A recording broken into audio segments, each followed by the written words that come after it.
Hey, it's Sam, and we're in the edit bay at the station where the shows are put together. In fact, we're working on day 2, or dia dos, of Dos Dias in Baja, 2 days in Baja.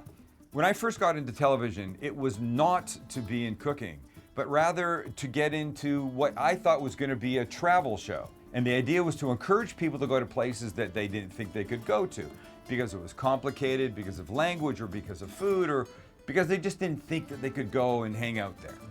I can't think of a better example to say this is a place you should go than Baja, California. Our first show, we showed you mostly Tijuana. And it's not what you think it is. It's not just the drunken place with donkeys, well, the donkeys are still there, that it was when you were a young 20-something. It's really become sophisticated. The food, the people, the culture, everything. And in this show, we leave Tijuana and we go to 2 more of my favorite places, the Guadalupe Valley and Ensenada. Here's the goal for you. Sit back, relax, watch, love what you see, and then go down there. And be sure to mention my name at the border on the way down.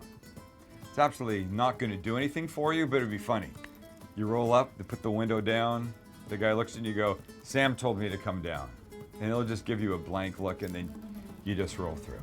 Anyway, enjoy the show and then enjoy Baja as much as I do.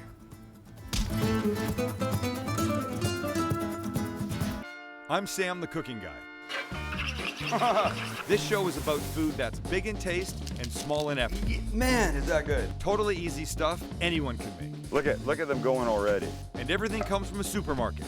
You take all those other cooking shows like this. You don't need them anymore. This is Sam the Cooking Guy, presented by Lars Remodeling and Design.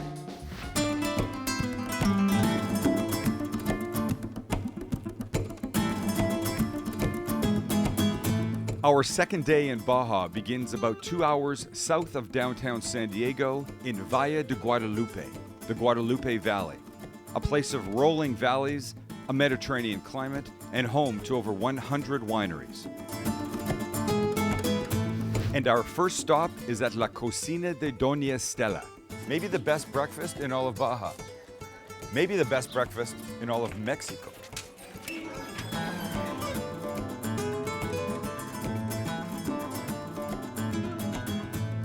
In her humble farmhouse, a meal here is like a meal at a loved family member's home. Ya volteé esa. Volteé. For me? Sí. Tiene que ser así. And she tried to teach me how to flip a gordita. Uh-oh. Uh-oh. Oh. No, I got it. And Estella is now like my own across-the-border family member. Just scope this out for a second. So right, nopal, just cactus. Beautiful, and the chorizo. For homemade, not greasy, not fat, just super delicious. So let's have a bite of the nopal first.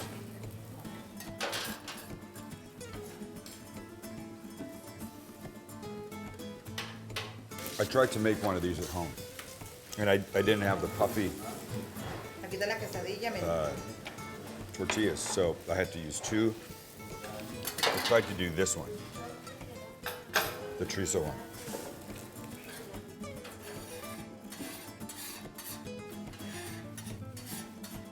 That?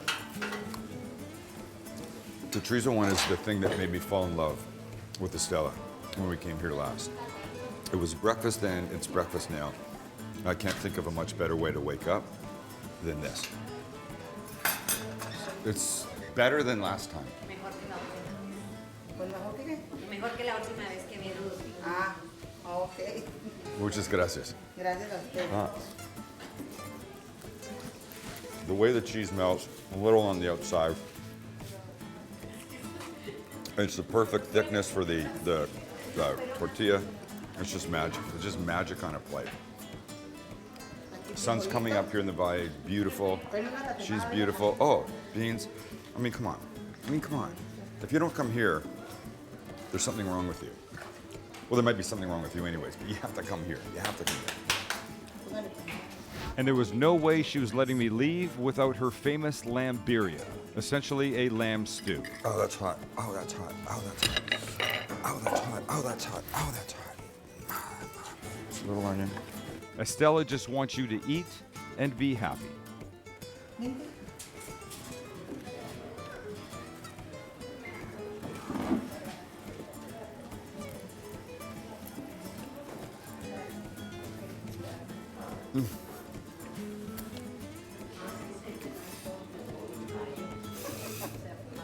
You. I'm in love with her. Don't tell Kelly, but I'm in love with her. Oh, it's crazy good. Este consomé se le pone verdurita aquí, limoncito. What's in this in here? Okay. Una cucharada. I just have a. Should you add all that other stuff? I will. Hold on. Oh, it's a beautiful broth. It's a beautiful broth. Should I put all this stuff in here? Is that okay? Que se le pone todas esas. Sí, se le Sí, puede that's poner okay. limoncito, le puede ponerlo limón, cilantro y cebolla. That's great. Okay. Okay. Okay. Go away now.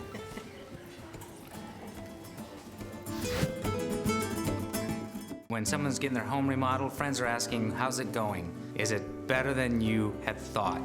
And we are always interested in hearing the feedback from our clients, and what we hope and expect is that they'll tell everybody, better than I thought.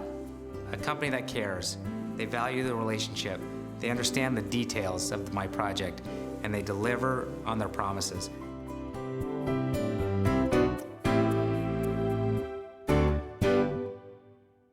This is Sam, the cooking guy.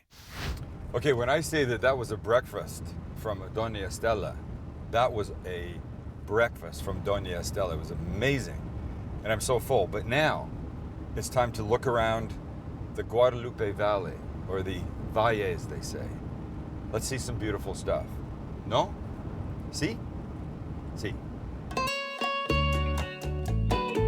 As you drive through, you'll see the Guadalupe Valley is a combination of boutique wineries, rustic and gourmet restaurants, and some very unique hotels. So one of the things that I find really magical about traveling through an area like the Guadalupe Valley is you stop at small places, like we've done here. Corporativa, for a glass of their house Chardonnay? Chardonnay? Sauvignon Blanc. A glass of their house Sauvignon Blanc and a crab burrito. Does it get better than this? Oh no.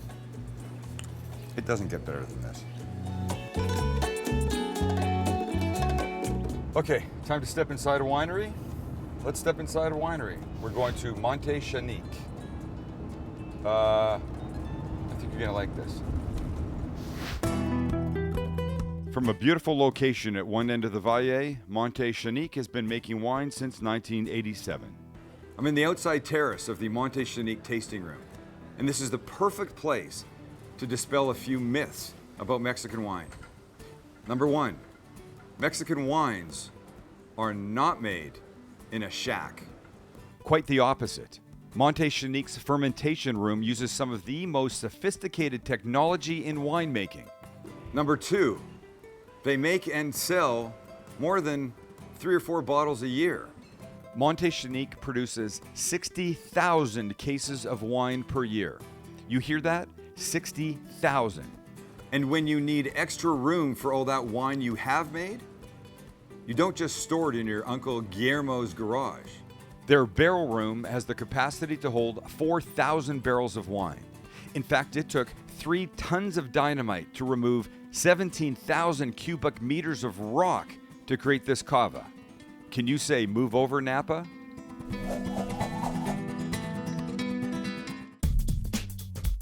Welcome back to the zoo. And we're gonna go. I wanted to make a.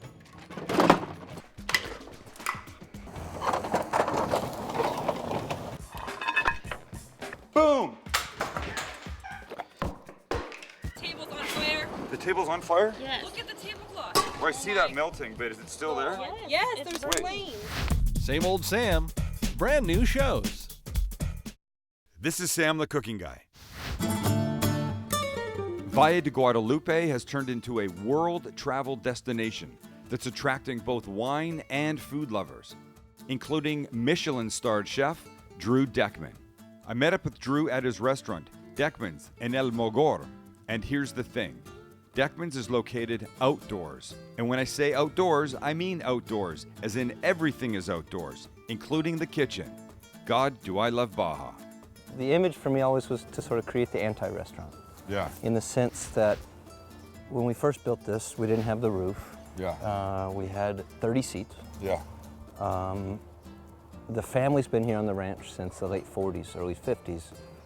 So how do you create a new space where there was nothing in a ranch with so much tradition? Without disrespecting what's come So before. how do you totally integrate Okay. and make it look like the restaurant's always been there? Yeah.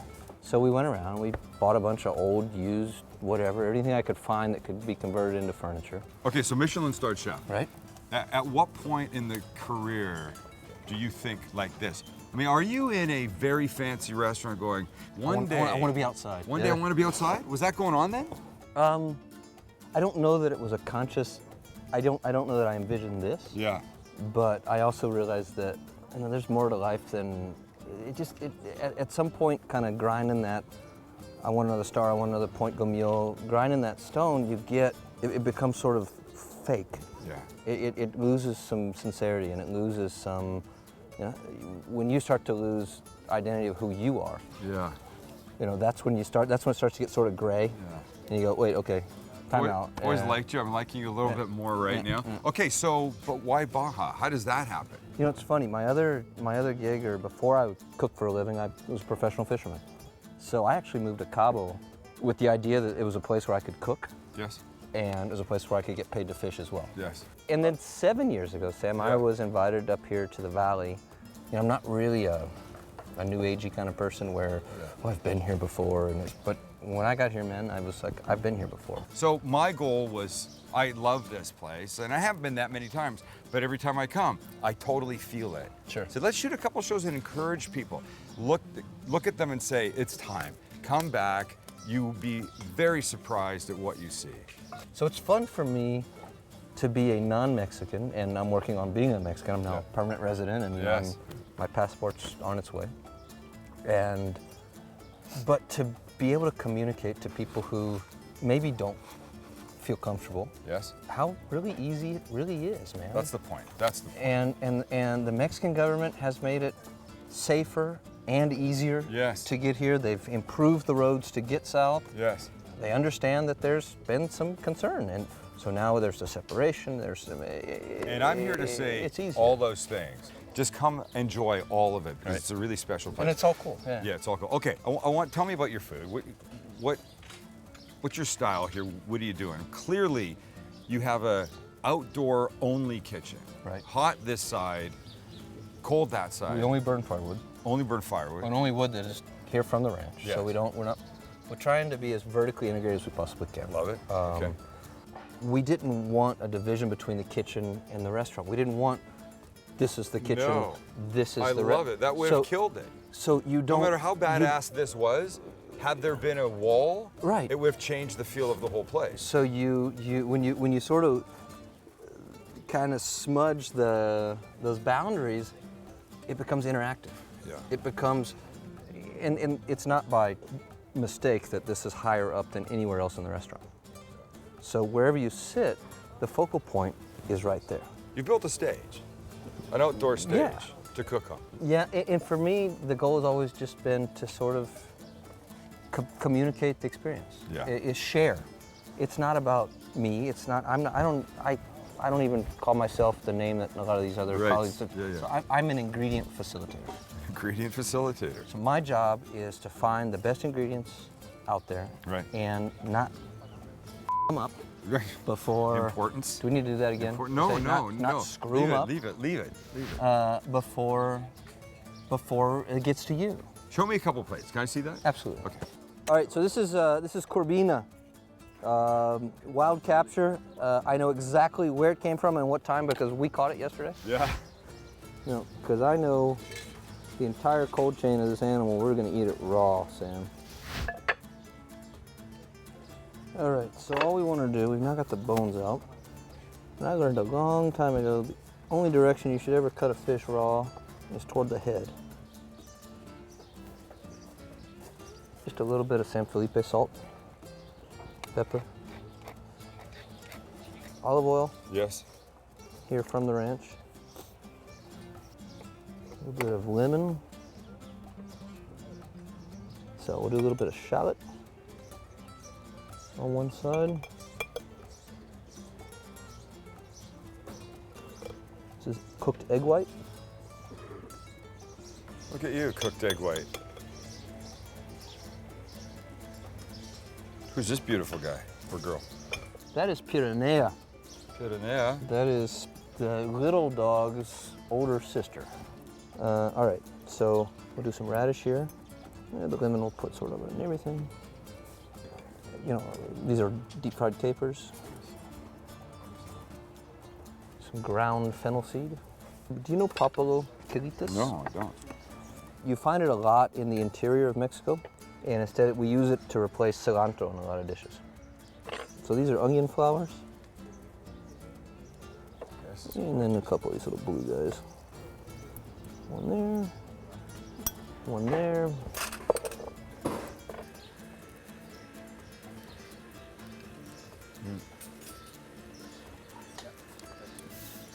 Please. Okay, so you say simple ingredients. Don't need to have a lot done to them. And really this was honestly pretty simple, but then that's when the Michelin star kicks in and he starts doing all this to it, all this stuff to it.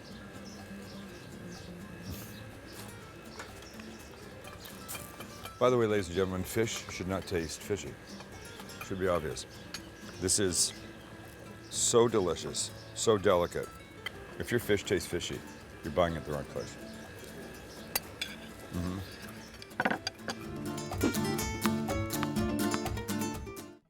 I don't always go out to buy fresh seafood, but when I do, I go to Catalina Offshore Product, one of Southern California's premier seafood purveyors. And for you, that means some of the freshest seafood in San Diego. And if you can't get here, you can check out their online store for an incredible selection, especially the amazing sushi grade quality fish. But don't just take my word for it, because some of San Diego's best chefs shop here too. Catalina Offshore Products, your trusted source for fresh local seafood. This is Sam the Cooking Guy. Wait, do you hear that? Just listen. Of course you don't, because there's nothing there. For those that think that real Mexico is only what happens on Avenida Revolucion, it's incorrect. I mean, yes, that's Mexico, but this is Baja, and this is amazing. Ensenada, where I haven't been in a long time, is a beautiful seaport town. In fact, one of the largest on the Baja Peninsula, where fishing accounts for a large part of the economy. In fact, the fishing serves both fresh fish markets and renowned street food vendors. All right, so something that I think is important to try in Baja. It's not exclusively from Ensenada, but I mean, you can get it all the way up to Tijuana, but it's called Tosti Locos. The basis of it is a bag of Tostito chips. These ones happen to be salsa verde. And in the bag are the following ingredients. Hold on, let me just get a piece here. Do this the right way. Pickled pig skin, which sounds horrifying. Surprisingly good. Like tamarind chews. Think like, sort of like a harder gummy bear, but made out of tamarind and thinner. Like chew in your mouth, like a candy. Japanese peanuts, one of my favorite things. You seeing the madness of this?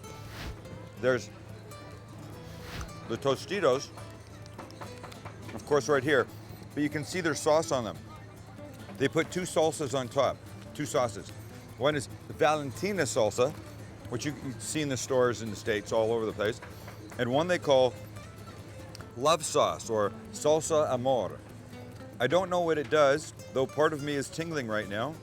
Perhaps because I'm eating pig skin with tamarind chews, Japanese peanuts, and all this nonsense. Toasty locos. You certainly don't want to make a regular habit of eating these every day. But eating them on a visit down, that's the thing to do.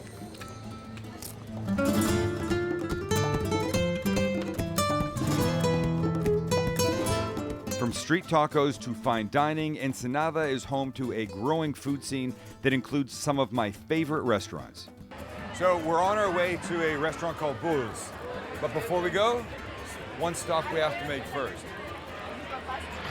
Husong's Cantina is an Ensenada landmark, and at over 100 years old, it's pretty easy to see why. So it's 2 for 1 Tuesday. I've never seen madness like this. It's fantastic. It's fantastic. Okay, enough of the madness. Let's go to Bulls, where the Baja Med food is amazing, but you can also play the game of Bulls, also known as pétanque, which is essentially French lawn bowling. I chilled with the owner and my friend, Javier Martinez, to chat about his cool place. I saved maybe the most important question for you. Come on. Come on. Listen, you know I'm a fan of you and your restaurant. Yeah. I want you to tell me about hospitality in Baja. Because when I come here, especially here, I feel like it's family and I feel like I'm home. I think really is every like Tijuana, the Valley, Ensenada now has a personal experience. Yeah. It's not just the hospitality to bring, like I want you to bring for this or that. I want you to come here to taste the wine now. I want you to experience Tres Mujeres, Adobe, La Villa del Valle, Corazón de Tierra, their unique experience. Or La Escuelita, El Porvenir. And that's a totally different hospitality that many years when we grew up here, there was only like, honest to God, like a revolution.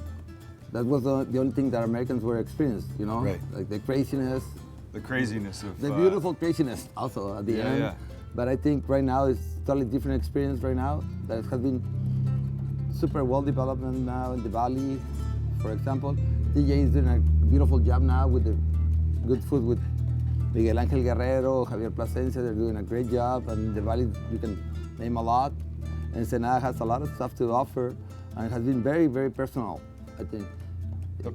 Personal's the important word, So I think. personal becomes like family, and I do feel like sometimes in American restaurants, the goal is to have people come in, eat, we give them a good meal, but then move them out so the next people come in. But I come here, I feel like I could stay for 5 hours and drink only a glass or two of wine, and it would be okay. It's like you want people to be at home, feel family more than anything else. at the end right here, for example, what we're trying to do, at least me and my brother from Muelle Tres, we're trying to people to feel at home, really home, and stay as long as they can, come back, Here we're offering the game of bull. And I mean, who does this? We watched people playing this earlier. I mean, this is it's a very cool thing for a restaurant to have. Yeah? I love it. And start with the French. My brother went to France and spent 6 years there, and we started playing on Mondays with winemakers, artists, restaurateurs, and then my restaurant started 5 years ago, 2010 in San Miguel. And when the game has been popping, it has been creating a lot of people together, bringing people together. I said to Miguel Angel, I feel at times this is more... Hey! Sorry. I feel at times the restaurant style here is more European than Mexican. Or is this Mexican? Is this truly what Mexican style and hospitality is? At the end, I think we're just big blend. Big blend, yeah. From all over is like, we're gonna say that it's totally Mexican because it's not. Oh, good. Sorry. sorry. One glass. And at the end, it's a big blend. Yeah. We have the tacos, we have the bone marrow, we have the risotto, we have Yeah. But here, as Miguel Angel said, it's the Baja Med. You know, we have the olives, we have the fish, we have everything together. The sardines, blend. everything's a blend. Blend of style, blend of hospitality. And we're a big mix. You know, I was born in Ensenada. Yeah. I always say, where are you from? Are you Mexican? I'm Baja Californiano. Yeah. Because I was Baja born in Baja Californiano. and California. Yeah, I like that. I'm more influenced from California than probably the whole Republica at the end. This is a perfect way to end our trip. If you had a So- glass, I would. I will cheer with the bull. Sorry. Salud. Salud. Yeah. Thanks, Javi. Thank you. Yeah, I appreciate it. You're welcome.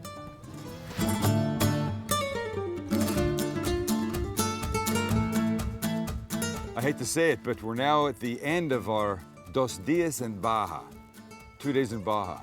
And oh my gosh, have we had an amazing time. Faster, faster. Cooked with Miguel Angel at the top of the Via Corporativo building. Probably it's okay. Thank you. You good? Yes.